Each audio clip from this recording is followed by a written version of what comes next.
Hello masters, it's Edelweiss. Today in this video I will show you one amazing Mordar skeleton control deck. The deck is actually very strong because it constantly applies pressure to the field, and at some point of the game your opponent won't be able to answer all threats. So it's important to say that this deck is really good in 1v1, however it is unstoppable in 2v2, and if you and your premate use the same deck, you will just kill all of the opponents. Now I will explain how to play the deck, but watch the video until the end because I will invite a guest to express his thoughts on the deck. So let's get started. Alright, this is a deck. You use Mordar Master. The average mana cost of the deck is 3.5. A balanced mana cost which will help you cycle normally. The deck runs the following cards: Daggerfall, Reboomer, Sniper Scrat, Wall, double Shaolongs, Dronewalker, double one-time Skeleton, and finally Defense Chopper. This deck is overall extremely strong. It is perfect for beginners because you can easily get the hang of the deck and how you should play it. However, obtaining the cards could prove a bit difficult because there are two legendary cards, the two Shaolongs, and they cost 2000 shots to craft, and there are some rares as well. The deck is weak in the early stages of the game in 1v1, but after getting perk 1 and specifically perk 2, this deck becomes really strong. In 2v2, this deck is amazing during all phases of the game and you won't have any difficulty playing it.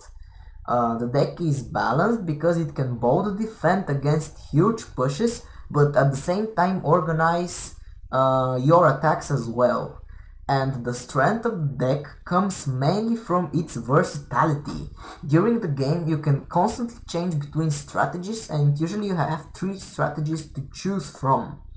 The first strategy is if you fight a player who has a lot of huge minions, you want to mainly respawn Reboomers because they are amazing when dealing with huge minions with a lot of health, like Cleavers, Blue Golems, Colossus.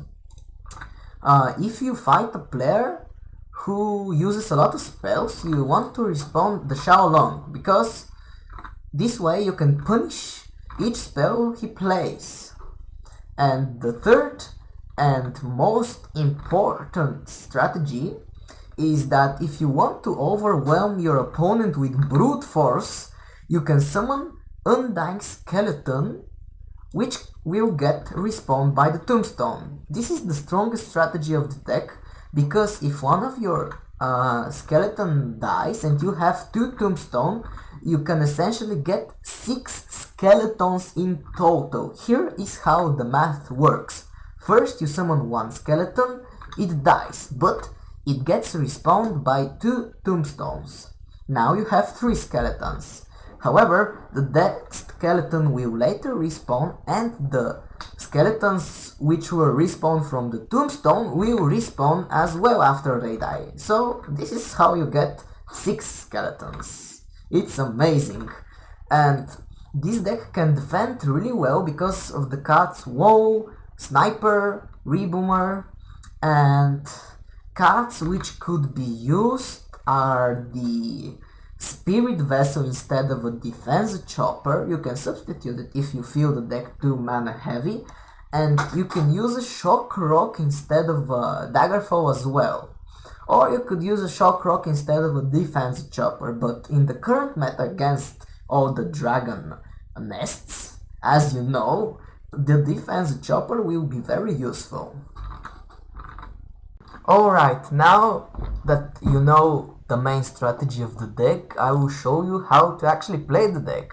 I will play a 2v2 game with my special guest Tengs, and he will talk about the game. After we finish playing, I will interview him about his opinion on the deck, so be sure to watch until the end. Moreover, I will add Tengs' Twitter in the description, so be sure to follow him. So, let's begin.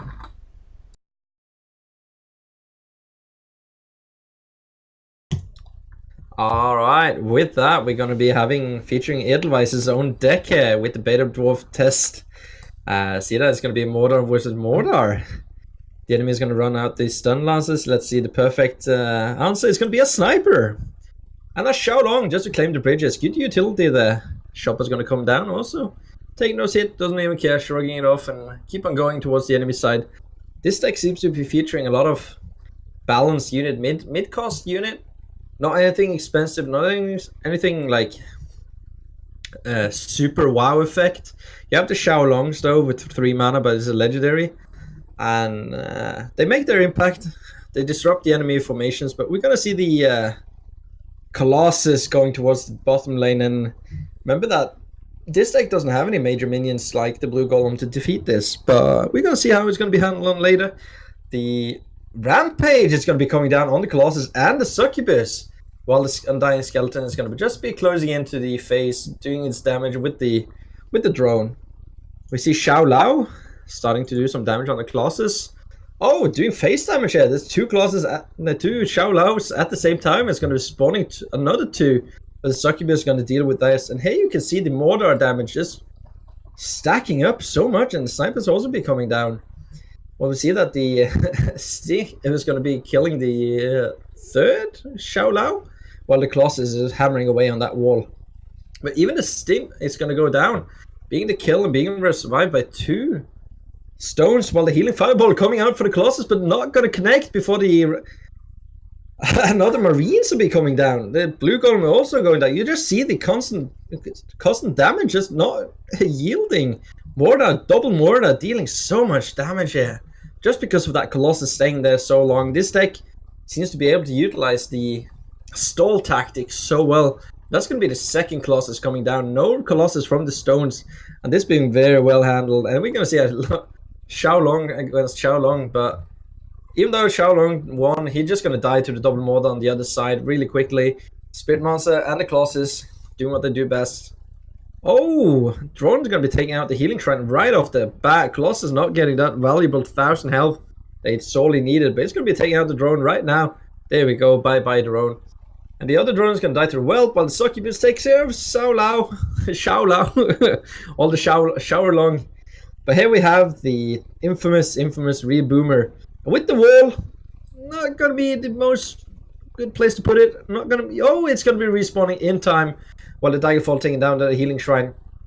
Double Tombstone is going to be coming down, preparing to heal that Colossus. Triple Tombstone, but the Daggerfall saving the Colossus. You could see that was a misplay, as 2 of the Tombstone would have revived them, but instead it's going to be the Marines getting resurrected here. Well played, utilizing those cheap minions, or more the value trade. Oh, Xiaolong is going to be coming down and dealing 250 damage to the face, and you're going to see the Xiao Lao is just doing so much face damage.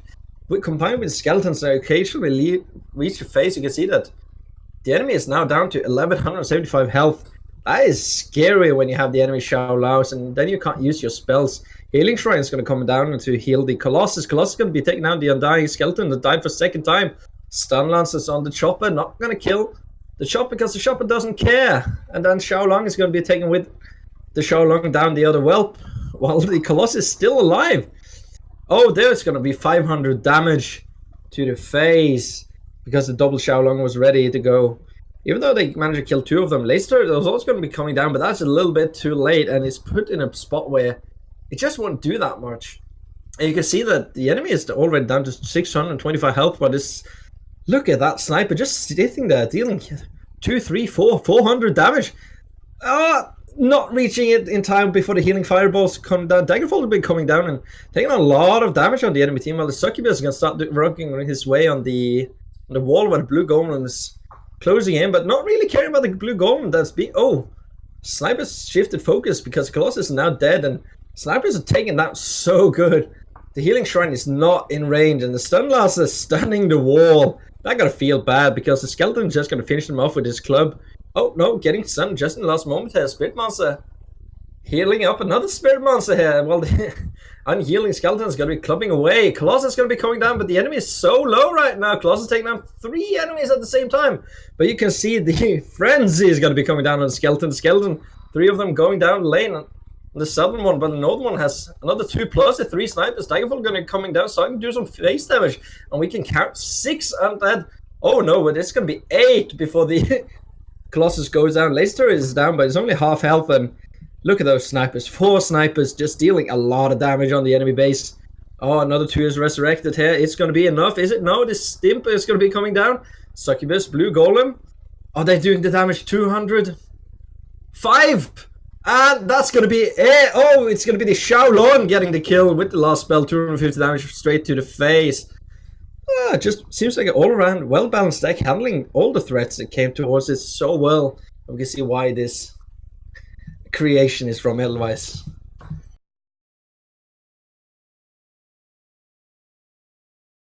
Okay, let's see now.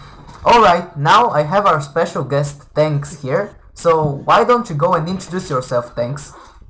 Thank you, Edelweiss. Yeah, as Edelweiss said, my name is Tengs. I run the Common Sense Off channel. Streaming when I can, casting if I get to, and overall just enjoying the game. Well, perfect. So me and Tengs played a lot of 2v2 games together. And actually, how do you feel about the deck, Tengs? Do you like it? Overall, yeah, I have to say it's like this well-balanced deck that just keeps you on your toes at all times, because you constantly have to do these value trades, and yeah, just so overall it keeps it. The game never gets boring when you play that type of style, and this style is just perfect for me. Yeah, we had some amazing moments when we played the deck. And why should we play this deck instead of something else? Well, the main reason I think would be the challenge overall. You're not having these super cheap spammable cards, and you don't have these expensive kill everything cards.